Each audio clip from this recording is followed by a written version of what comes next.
Welcome to Conversations Live. For more than a decade, we've brought you the best in books, entertainment, celebrity interviews, and current events.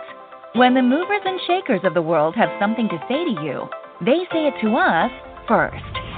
Now celebrating 17 years of broadcasting success, here's your host, Cyrus Webb. And welcome back, everyone, to Conversations Live. I'm your host, Cyrus Webb. Glad you all could join us once again, both for our radio audience here in the South and our online audience joining us through iHeartRadio. We're glad you all could be with us as well. When I say the name Sam Harris, a lot of things probably come to mind. You know him as an actor, a singer-songwriter, his work on Broadway. Also, of course, he gave us his book, Ham Slices of a Life, but now this year he's celebrating the musical version of Ham. We're excited to welcome Sam to our program to talk to us not only about the journey that he's been on, but also what it's been like for him to reflect on that, to share it literally on the stage as we're able to see in this new production, but also what he hopes you're able to take away from it when it comes to appreciation of life as well. Sam, thank you so much for the time today. Really appreciate it. Thank you, Cyrus. I'm glad to be here. Well, it was interesting for me, Sam. I had a chance, thanks to October Coast, to be able to watch the musical that's coming out this week. And when I was watching it, definitely what came across for me is appreciation for life. So I want to ask you, what has that been like for you to kind of reflect on the journey of how you got to where you are today? Wow. Well, as is in the show and the film, it's a lot of ups and downs. And I was really lucky that I always knew what I wanted to do since I was like 3. So I had that focus and that direction. But what comes with that, not only the nature of the beast of show business of the ups and downs, but just a lot of personal ones as well. And when I wrote the book, it was a collection of essays about different points of my life and some very funny ones and some poignant ones. But then putting it on the stage in a chronological order and filling in some of the gaps, it's about as personal as one can get. It's pretty laid bare. Yeah. You talk about at the beginning of the musical, Sam, about the feeling before coming out on stage. Did you have that same feeling when it came to the book and kind of sharing the experiences of who you are and how you became who you are? With the book, certainly. Yeah. I mean, it's interesting.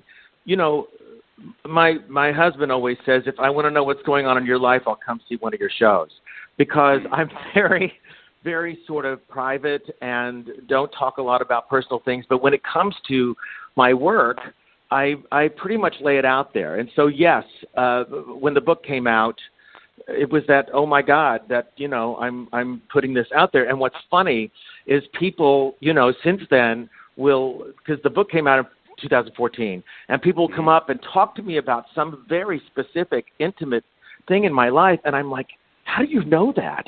How do you know that? And then I remember that I wrote it in a book. Right. Exactly. And I think that is the interesting thing. And I keep bringing up the book, though, Sam, because my radio audience knows I actually have a co-ed book club that I run from Mississippi. And so really? When I first heard about the book, I thought, wow, how cool. I mean, because I'm the type of person, normally, Sam, I would read a book before I go see a show. Wow.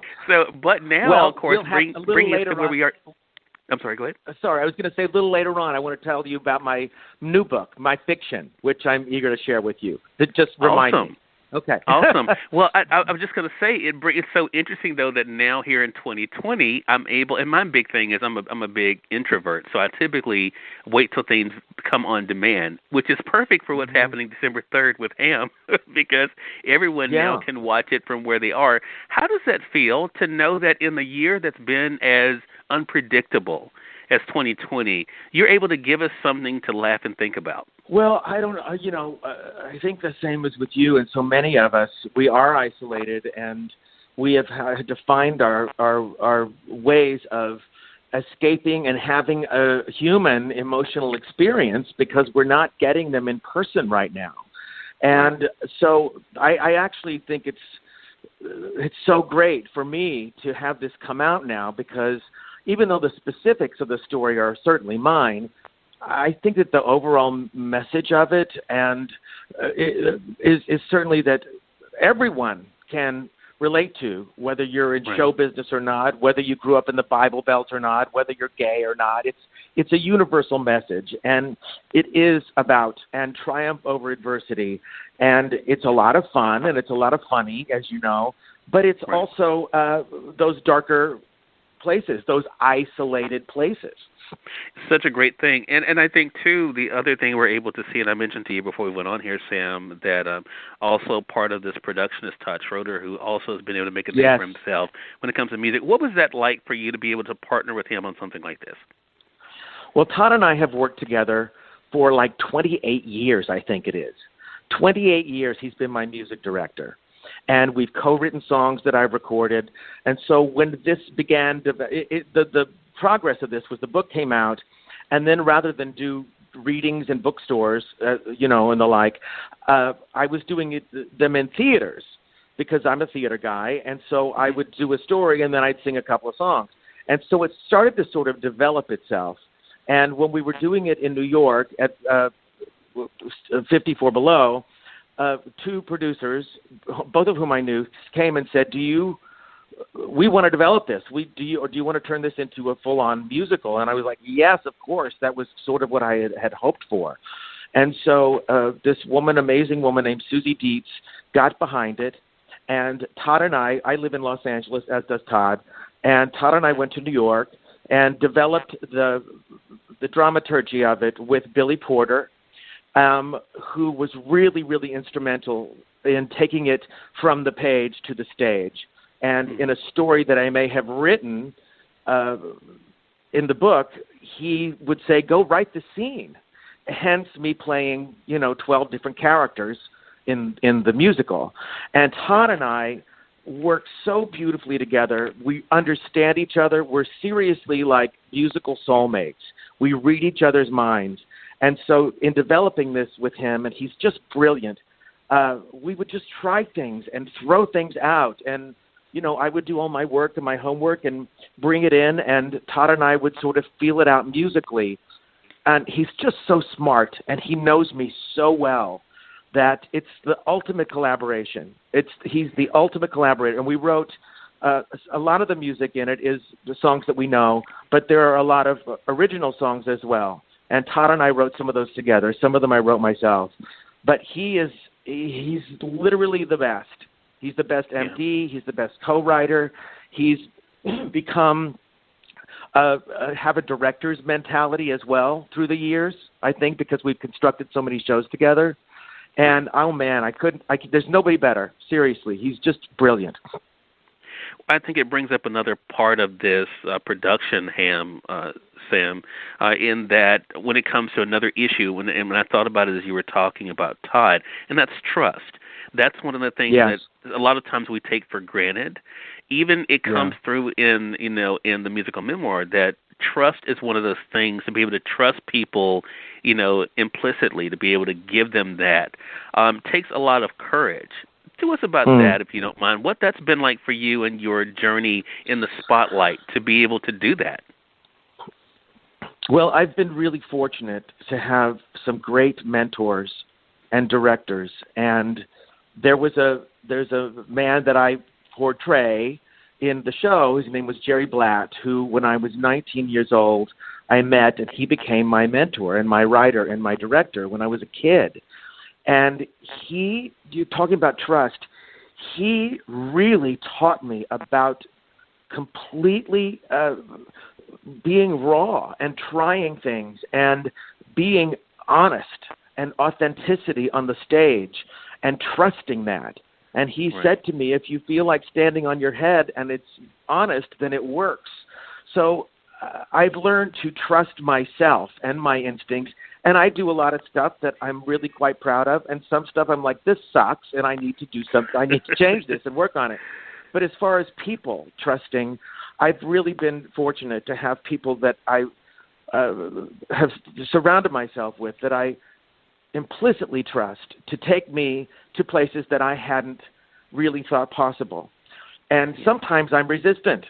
Somebody will say, well, I think you should throw this out. And I'm immediately, well, wait a minute, I already wrote that. I already decided on that. This is what I think. And I've learned through the years to sit on that and to say, okay, and sit on it. And inevitably, either they were right or they inspired something different, but that was born of that conversation. Yeah. And, of course, back to Todd, trusting Todd, I trust him with everything. He's going to always make me better. Wow. So, and that's the other thing, too. You talk about it in a larger sense of trust. It's probably to my disadvantage that I trust so much, because I really do just say, okay, I believe you, let's go, and in the business of show business, that is not always the best choice. But when somebody comes along and I like them, I'm like, sure, I'll take your hand, let's go. And that has backfired on me many times. Well, it's something, because you have it kind of built into the next thing I want to talk about, which is the audience, us. For sure. I want to say, for those who are just tuning in, you're listening to Conversations Live. Sam Harris is our guest. Really excited and honored to have him on the program. You know him, of course, from his work he's been able to do, as I mentioned, as an actor, singer, songwriter, also an author. But now this year he's celebrating a lot of things, including, you heard him mention here, a new book. We're going to get into the substance of all things. But also this week, Ham, a musical memoir, is coming out on December the 3rd. I saw when I was prepping for this segment with you, Sam, for those who are not following Sam on Instagram, you guys can find him at Sam Harris Music. Back on January the 3rd, and I promise I'm not stalking you here, Sam, but January 3rd, 2016, you posted a picture that said first day of rehearsal, and in the background we see Ham, a musical memoir, back there. What is that like for you to think about the 4-year journey with the fans? And I bring up that particular picture because one of the comments said, so excited for your next big adventure. And I thought about the audience that we see as a part of this production. You could tell how much they were enjoying the journey with you. What has that been like for you to think about how people like myself have been on this journey with you and celebrating you along the way? My career or Ham? Yeah, through your career up until Ham. Yeah. Well, through my career, because I sort of, I was sort of sprung at a very young age into the spotlight. And so I've never really liked the word fans because it feels sort of secondary, but I don't know what else to call them. I've had people that have followed me and bought my records and come to see me live and seen the things that I've done for, 30 years. And I know some of them, and because they're familiar faces, or they've traveled around and followed me on tour, or on Facebook, the interactions with people, it's really important to me, because when we're talking about honesty, I really have put it out there. And to have people that have been moved by that, or I've made them think, or something in my work has maybe inspired them or comforted them in a difficult time, it's really extraordinary, because I think for all of us, whether or not we have that kind of platform, the things that we do and say, when somebody says some teacher in the 6th grade told them something that changed their life, right, that affected them very deeply, that teacher probably doesn't really even know that they did that. And so we do have this responsibility of knowing the effect of our words and our actions, and to be able to do that on a larger scale. And when people will write or have told me in person some poignant story or tragedy, and how maybe something that I created helped them through that, it's so humbling and it's so beautiful, because what we all want as an artist is to be a reflection of the human condition, so that it is relatable and that we can find hope. And, I'm a comedian and I do a lot of funny, but inevitably it switches on a dime. So I don't know. It's very humbling. And it has translated in so many interesting ways. I mean, we began the conversation. I was referencing the book. You even mentioned, I didn't say it earlier, Sam, because I wasn't sure if you wanted to even talk about the substance of all things. But even with that, the book just coming out months ago, already over 100 reviews on Amazon are for the book, and a lot of them say either they were referred to someone who was reading it and says you need to read this book, or they had read your first book They're like, you know what? Right. I was excited about this, and that's why I wanted to bring that up about the fans, because it does seem as though you have connected with them in such a way that it's more even for them than that. Then I love the fact you said that about it feeling secondary, because it does feel like they're a part of it with you. With Yes. the musical, the other thing I would say I felt was that you almost made us feel like we were not alone. Was that part of what you hoped to do with this, too, to let people know that you weren't just sharing your story, Sam? You were sharing, as you said earlier, all of our story in some sense. Well, thank you for saying that, first of all. Was it my intention? I think that's secondary. I try not ever, when I'm creating something, to go for the result. I want them to feel this. I want them to do that. It happens naturally if I'm truthful. And it's funny because when I look back at my career, and I'm not talking about the plays that I've done that somebody else wrote, or a Broadway thing, or a television thing, things that I have created or songs that I've written, when I look at the song list of the songs that I've written or chosen to sing, there's a theme, man. It's like this theme of triumph over adversity and hope. Yeah. And I look back and I'm like, oh my God, that's kind of what I've stood for. And I remember right after 9/11, we were so, all paralyzed, and I got this call from Oprah Winfrey, like the week after 9/11, and she said, can you come to Chicago? And I'm going to do a show called Music to Heal Our Hearts. And I went in, and Todd and I went in, flew, of course, for the first time. And it was this extraordinary experience because it was a group of people coming together to create hope and comfort. And she asked me to sing Precious Lord, which is a hymn that was Dr. King's favorite song. And I did that into You'll Never Walk Alone, in this beautiful, wonderful arrangement that Todd and I did. And it was the epitome of what you're talking about, is seeing something in need of healing, is recognize something that we need. And then I'm the lucky one that gets to be of service and go out there and sing my guts out and say, you are not alone. You'll never, literally in that song, you'll never walk alone. And right now, when we feel so alone and we're losing people and people are sick and they're also sick and tired, and, we need that. We need to feel a part of something. And I think it's unlike film, and this show is a live show, but now it's been filmed. But when in the theater, this group of strangers come together from different lives and worlds and races and religions and orientations, and they have this common human experience in the same room. And whatever their differences are, they're laughing together, they're crying together, they're thinking together. And that, if I have an objective, that would be it. That I do want to create a common experience that, like I said, though the specifics are mine, that it's relatable. And I really do, and I thank you for saying it, because I really hope that Ham has done that, because it's a pretty much of a, it's a up and down roller coaster. I have a suicide attempt in it. There's and I'm sorry I'm babbling, but it is my interview. Anyway, but in the play, I mentioned a teacher in the play when I was in high school, and I had a psychology teacher that literally saved my life.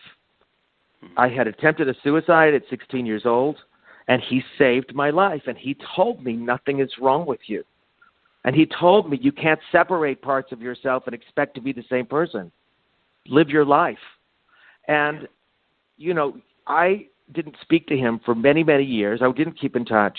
And when the book came out, because it was in the book, I was doing a thing in Tulsa, which is where the nearest town, the nearest city to where I grew up.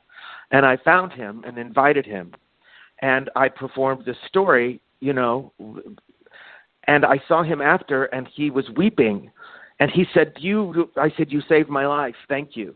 He said, you would have been fine. You had the direction, and you had the purpose and the talent. And I said, no. You actually saved my life.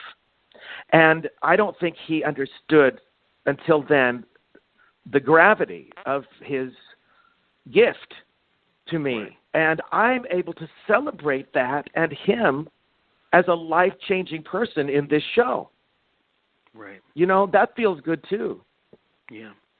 And it's now going to be memorialized in this opportunity, and that's the great thing as well. As I mentioned, making its digital debut on December the 3rd through the virtual cinema, but then, of course, later getting new life with Broadway HD in early 2021. You know, it is one of those things, Sam. I'm so glad we had a chance to have this conversation. I'm so glad that you shared with us through this musical, but also through this conversation. I mentioned, of course, the book as you did as well, The Substance of All Things. That also, we definitely want our audience to make sure you guys check that out. It's available through our friends at Amazon.com, both in print and Kindle edition of that. And Sam, how can our audience stay connected with you? SamHarris.com is the website. I think my Facebook is Sam Fans. See, I said I hated that word, and there it is. I didn't make it up. But it's Facebook, Sam Fans at Facebook. And I think I'm an old-fashioned guy. That most of my things are there. I just haven't been able to keep up with Instagram because I don't think anybody cares if I had a tuna sandwich for lunch. You know what? I don't understand it. But I do post a lot of things on that and notices and personal insights and some personal things. So that's the best way. And there's a Twitter, too, but you could probably find that. Well, Sam, this has truly been amazing. Thank you so much again for this time. Thank you for sharing your gift through Ham, and definitely looking forward to our next conversation together.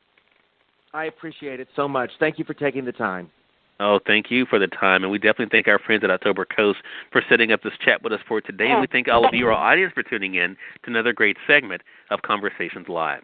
Until next time, I'm your host, Cyrus Webb, saying, as always, enjoy your day, enjoy your life, enjoy your world. Thank you all for choosing Conversations Live. Now let's go make it a great one. Take care.